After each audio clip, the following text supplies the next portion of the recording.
Hey guys, this is HD, and I'm here with Husky, and as you guys can probably see already from the thumbnail, if not then you guys definitely see here, this is going to be an epic battle of, not of StarCraft, but rather of chess. And we are going to be duking it out here on the map known as the 64 tiles, at least that's how many boxes I think there are in chess. I might be wrong though, so I'm going to go ahead and go on with the first move. I think I have it set to be 15-second timer, but the main point of this video is not to watch me and Husky fight on chess. We're actually going to be talking about the latest patch, patch number 7 in StarCraft 2. And so if you guys are here to just listen to StarCraft 2 or get StarCraft 2 info, you can probably just close the video and watch us talk. And Husky, say what's up as I make the first move. Alright, hey, what is going on, guys? And yes, I have to get my revenge for the devastating defeat here of the mini golf. And actually, this is really annoying to try and talk on Vent while playing chess and reading the patch notes. But that is just how hardcore we are. We are going to have some sick APM here to micro these units across the board. But I'm just going to go ahead and list off the units, or not the units, but the... I hope I ended my turn. Is it your turn now? Okay. Okay, good. So, yes. I'm By the way, I am white, guys. I just got to mention that. Yes, and so, the first update here, I have to make a move, though. Terran Banshee, health increased from 130 to 140. What do you think about that one, HD? I don't know where Blizzard is getting their balance, numbers from or their statistics, because I think that Banshees, as you guys all know, I call them Ban-cheese because, they are really, really... I think they're pretty buff already as they are, and I don't know why Blizzard felt like they needed to have a health increase, because they're already really strong and they're good harassers, and I just don't know what Blizzard was thinking about that one. You're going to run out of your 10 minutes so fast. Check.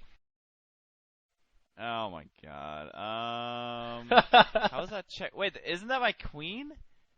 Oh, what? That's my king, buddy. Okay, so I agree. I think that Banshees were already extremely powerful. I don't know why they were buffing them.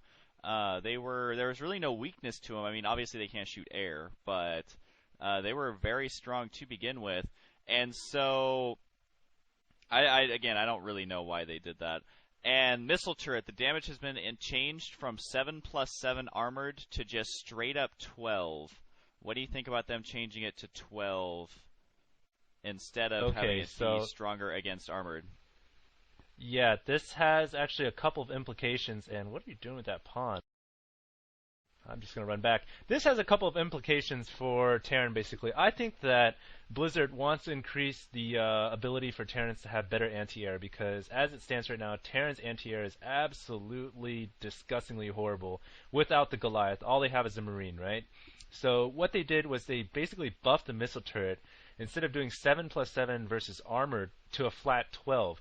Now what does this do? Keep in mind the missile turret shoots 2 missiles, so it does do double damage, I believe.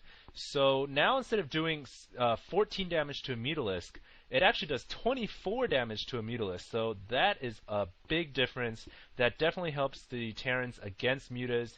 And on top of that, there is another part to this buff, to the missile turret, is that they've basically taken out the plus armor that... Are you going to make your move, Husky? By the way, they have... I thought it was...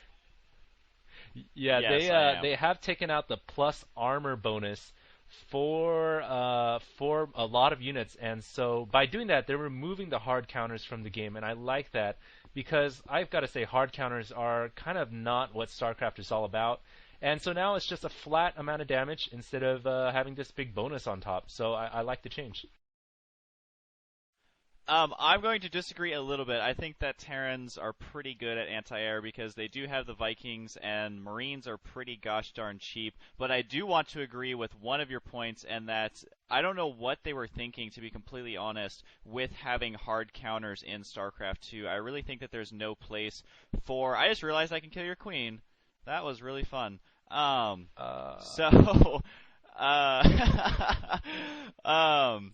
So yeah, I don't think hard counters have I don't think counters have a hard place in StarCraft 2. I think that's why they're getting rid of their...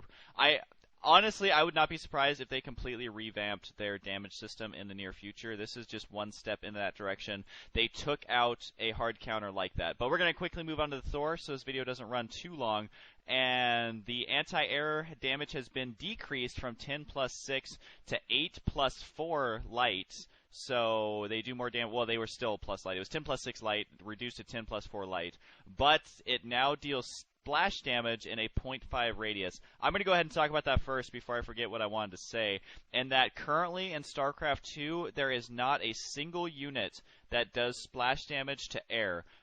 Think about every unit in the game. Not a single one does splash damage that isn't a casted spell or some sort of ability. And so this is actually going to be the first unit now that can do splash damage to air, and I think that is a huge buff. And while I said I thought Terran's anti-air was fairly good already, I don't think this is going to put them as being overpowered or whatever. I think it's a good change. But we're going to talk about Terrans in a little bit. They're actually doing really well. So while a lot of these changes we may agree with, it may overall be a little bit too much. That's my thoughts anyways. Yeah, I actually wanted to backtrack one quick thing. What I meant earlier when I said Terran's lack of anti-air, I guess what I meant was lack of Terran ground-to-air, because you do make a good point. The Viking is a great anti-air unit, but I still feel like Terran's ground-to-air is still very basic with just Marines. So what I wanted to get to is, besides the buff to the missile turret, they also buffed the Thor for air-to-air with that increased ability to splash, which is the first unit that can splash against air. I think that, StarCraft 2 needs more air splash, and so I guess this is another step that Blizzard is trying to make to basically make the Thor kind of more effective against air, similar to the Goliath, since that is the unit. I guess it's kind of replaced, but I don't know. I feel like Blizzard still needs to, put a Goliath in or put a unit similar to the Goliath, because the Thor just costs way too much for a ground-to-air based unit, and is more of like an Ultralisk killer, if anything, than a ground-to-air unit. But yeah, I think I like this change, and if anything, I don't know, Blizzard it seems like they're kind of going around the loop instead of just putting a Goliath in or a unit similar to the Goliath.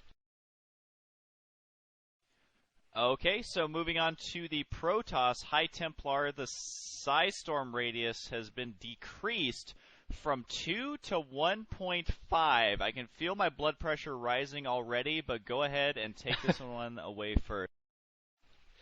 Okay, so I was looking on Team Liquid, and somebody apparently did a very cool equation, which I looked over, and it makes perfect sense, actually. They just figured out exactly what the area reduction was in terms of percentage by using the good old formula area of a circle equals pi r squared, I believe. So basically they just did the equation, and they figured out that the nerf to Protoss Psystorm was a good 40 or 45%, something like that.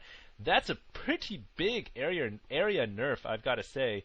So I think that I don't know why they nerfed Psystorm. I thought it was a great ability, and I didn't think it was that overpowered. Because it's already been nerfed compared to Brood War.